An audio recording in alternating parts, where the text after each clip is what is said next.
Dodatak A.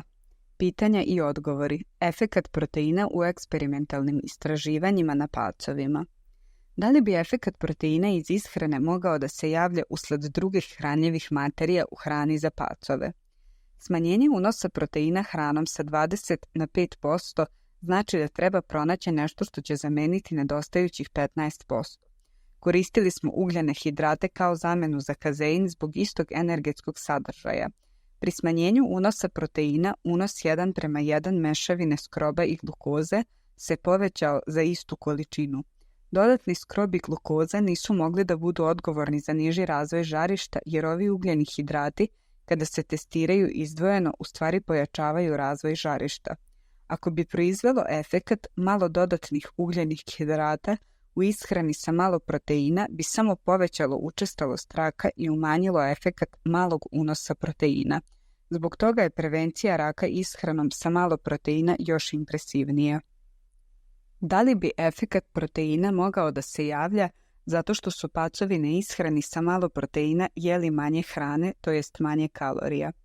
Mnoga istraživanja izvršena 1930., 40. i 50. godina su pokazala da je smanjenje ukupnog unosa hrane ili ukupne količine kalorija smanjivalo razvoj tumora. Međutim, pregled naših brojnih eksperimenata je pokazao da životinje na ishrani sa malo proteina nisu unosili manje kalorija, već su u stvari u proseku unosili više kalorija. Ponovo ovo samo utvrđuje efekat kazeina na razvoj raka. Kakvo je bilo opšte zdravlje pacova na ishrani sa malo proteina?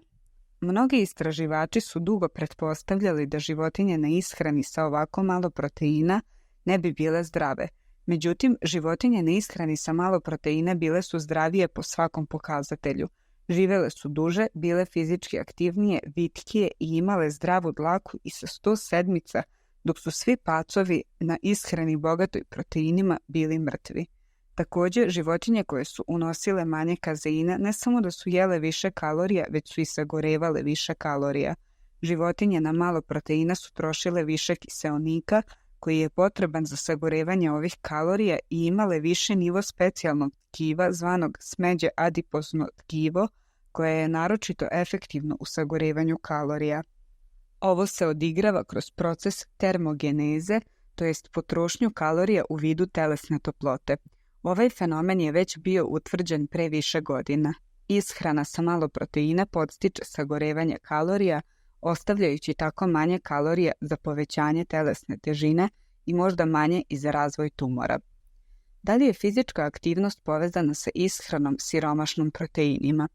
Za merenje fizičke aktivnosti svake grupe pacova poredili smo vreme koje su samovoljno provodili na točku za vežbanje prikačenom za njihove kaveze. Monitor je beležio koliko su puta životinje okretale točak za vežbanje. Životinje na malo kazeina su vežbale 2 puta više pri merenju tokom dvosedmičnog perioda. Ovo opažanje izgleda veoma slično onome kako se čovek osjeća posle obroka bogatog proteinima, tromo i pospano. Čuo sam da zamor predstavlja sporedan efekat Atkinsonove dijete bogate proteinima. Da li ste se ikada i sami osjećali tako nakon ishrane bogate proteinima?